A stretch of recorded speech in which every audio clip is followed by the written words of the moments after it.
MMR region असेल, ठाणे, रायगड, पालघर असेल, पुण्याचा काही भाग असेल, नाशिकचा काही भाग असेल आणि इतरही काही भागांमध्ये अतिशय मुसळधार अशा प्रकारचा पाऊस आहे.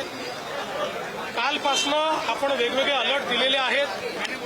विशेषतः या भागामध्ये 6 तारखेपर्यंत सातत्याने अतिशय मुसळधार पाऊस असेल, वादळं देखील येतील, ॲव्हरेजच्या पेक्षा कितीतरी जास्त पाऊस होईल अशा प्रकारची जी काही अलर्ट्स आहेत ही अलर्ट्स आपण देतो.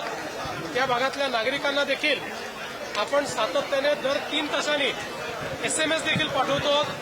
वेगवेगळ्या प्रकारचे अलर्ट्स देखील आपण देतो आहोत. आज अनेक ठिकाणी शाळांना आपण सुट्टी दिली आहे. लोकांना आपण विनंती केलेली आहे की प्रवास टाळता आला तर तो टाळला पाहिजे, जेणेकरून आता ज्या प्रकारे पाऊस आणि ज्या प्रकारचं वादळ आहे त्याच्यामुळे काही अपघात त्या ठिकाणी होऊ नयेत या दृष्टीने त्याचा देखील अलर्ट आपण दिलेला आहे.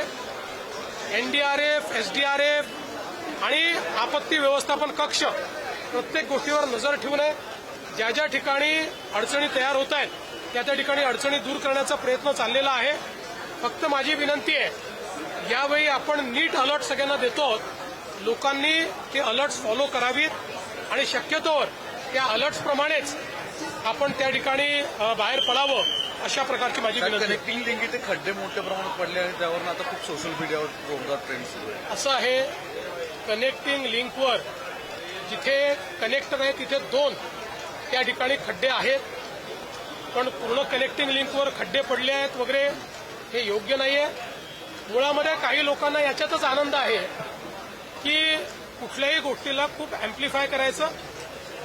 आपल्याला कल्पना आहे कुठलंही काम झाल्यानंतर पहिला पाऊस जो असतो या पावसानंतर त्याच्यावर दुसरी लेअर येते, कारण त्या पावसामध्ये आपण त्याची ड्युरेबिलिटी टेस्ट करत असतो. त्या पावसामध्ये त्या ठिकाणी काय अडचणी येतील ते आपण टेस्ट करत असतो. पण हरकत नाही, निंदकाचे घर असावे शेजारी, त्यामुळे निश्चितपणे त्या संदर्भात योग्य काळजी MSRDC घेईल. आणि पुन्हा एकदा सांगतो, दरवेळेस तेच त्या गोष्टी सांगाव्या लागतात. नवीन उड्डाणपूल केला की त्या ठिकाणी मास्टिक एस्फॉल्ट आपण जेव्हा टाकतो ते सुरुवातीला जमाच होतं, त्याच्यानंतर मग ते त्या ठिकाणी योग्य पद्धतीनं चालतं. अनेक ठिकाणी आपल्याला केलेलं काम जे आहे ते सेटल करावं लागतं. या इंजिनिअरिंग गोष्टी आहेत. तथापि निश्चितपणे जर हे लक्षात आणून दिलेलं आहे तर त्याच्याकडे लक्ष दिलं जाईल. कुठे जर काही कमतरता असतील तर त्या कमतरता दूर करता येतील. पण देशातला सर्वात उंच पूल, देशातले सर्वात रुंद बोगदे, देशामध्ये डॅमच्या खाली बोगदा हे पहिल्यांदा आपण करून दाखवलेलं आहे. त्यामुळे निवड टीका करणं हे टीकाकारांनी लक्षात घेतलं पाहिजे. त्या इंजिनियर्स ज्यांनी हे काम केलेलं आहे त्यांनाही धन्यवाद दिले पाहिजे. तथापि जे काही या ठिकाणी सोशल मीडियावर त्यांनी मांडलेलं आहे, काय रेक्टिफाय करायचं असेल तर रेक्टिफाय केलं जाईल.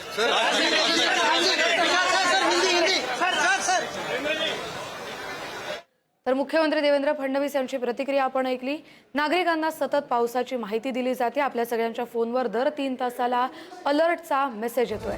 मुख्यमंत्री देवेंद्र फडणवीस यांनी नुकतीच प्रतिक्रिया दिली आहे.